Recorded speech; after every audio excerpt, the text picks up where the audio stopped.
On 7 September of 2019, millions of eyes were stuck on the television screen. But after few minutes, we have lost our dreams and millions hearts broke because we have failed into Chandrayaan 2 mission. Hello everyone, welcome to the new series of Drishti IAS. I am Ritu and today we are going to discuss an important topic of science and technology. And the title of today's topic is the launch of Chandrayaan 3 mission. And this topic is important from GS3 perspective.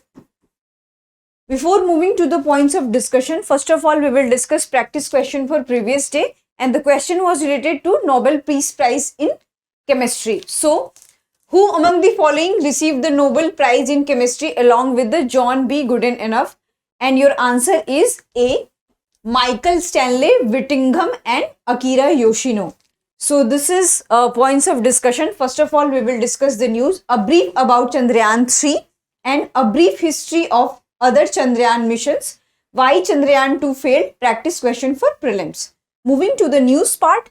So as we already know that Chandrayaan 3 is going to be launched by 12th of July or 13th of July. The date has been not decided yet, but it will be launched between 12th of July to 18th of the July. And it is a follow-on mission after the Chandrayaan 2. So this is the news. And what is the purpose of launching Chandrayaan 3 mission? The primary objective of to execute precise landing on the celestial body. So this is the brief news. Moving to the Chandrayaan 3 part. So this is brief about Chandrayaan 3 part. So as I have already told you that it is a follow-on mission of Chandrayaan 2. And its aim was safe landing and roving on the lunar surface because last time it could not happen. And it consists lander and rover. Here I will make the difference between lander and rover. So lander is a spacecraft which is supposed to stationed at the celestial body. On the other hand, rover is a what you can say machine or a vehicle which is supposed to move around the celestial body and take pictures and various information related to the moon and its atmosphere. So this is the basic difference between lander and rover. And on lander, so many instruments, scientific instruments is stationed there, and it also helps to gather all kinds of information about the moon. So this is the basic difference between the lander and rover. And it will be launched from the Satish Dhawan Space Center from Sriharikota, Andhra Pradesh, and the main objective of the Chandrayaan 3 was safe and soft landing on the lunar surface.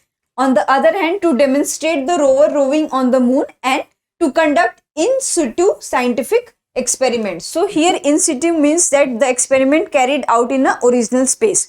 Moving to the next part, which is a brief history of other Chandrayaan missions. So Chandrayaan missions are mainly for the lunar surface and the moon. So Chandrayaan 1 was also launched by the ISRO. And what are the key findings of the Chandrayaan 1?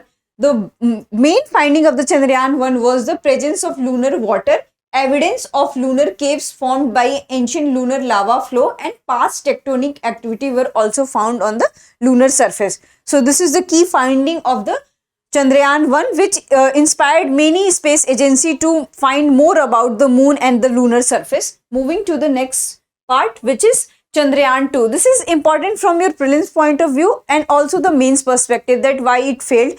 And you may wonder that why we are discussing here Chandrayaan 2, because it has inspired us to launch Chandrayaan 3 because it has failed in its mission. So we are launching Chandrayaan 3. So what was the basic about Chandrayaan 2? So it was an integrated 3-in-1 spacecraft which consists orbiter, lander and rover. And what was the name of the orbiter? So the orbiter was named just orbiter, but the name of the lander was Vikram and the rover was Pragyan. And here Vikram has been derived from the scientist name Vikram Sarabhai and Pragyan means wisdom. So this is the three parts of the Chandrayaan 2.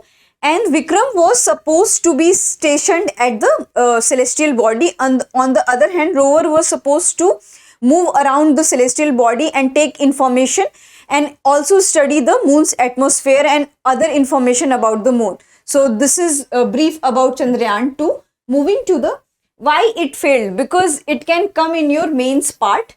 So here the basic thing about the why it failed is that the speed of the Vikram, which is lander, and the landing of the Vikram was targeted for a plane about 600 km from South Pole to the moon.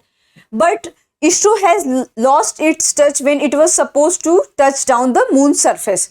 And at that time when ISRO was in contact with the lander, so at that time speed was 50 to 60 meter per second, but it was supposed to be 2 meter per second, and it can handle up to 5 meter per second, but it could not handle, and with greater speed it hit the moon surface and it collapsed, and so many instruments which were board on the lander on the Vikram, it also collapsed. So this is the reason we have failed in Chandrayaan 2 mission. But there is always a silver lining in every cloud, and we have taken so many inspiration from this failed Chandrayaan 2 mission. And in this part, what we exciting thing about is that the Vikram and the rover collapsed, but the orbiter was still working, and after 3 months of its collapse, the orbiter, but after 3 months of its collapse, the NASA has found its debris in the space, and there he have found that, you know, the orbiter was working, and it has taken very crucial information about the moon and its atmosphere, and because of that information we are able to launch Chandrayaan 3.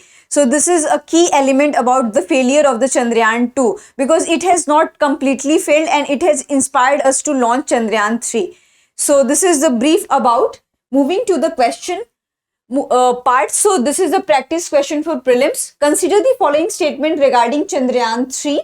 Your first statement is it aims to conduct ex situ scientific experiment. Second is it consists shape payload to study Earth's spectral and polarimetric measurements from the lunar orbit. It will demonstrate rover roving on the moon.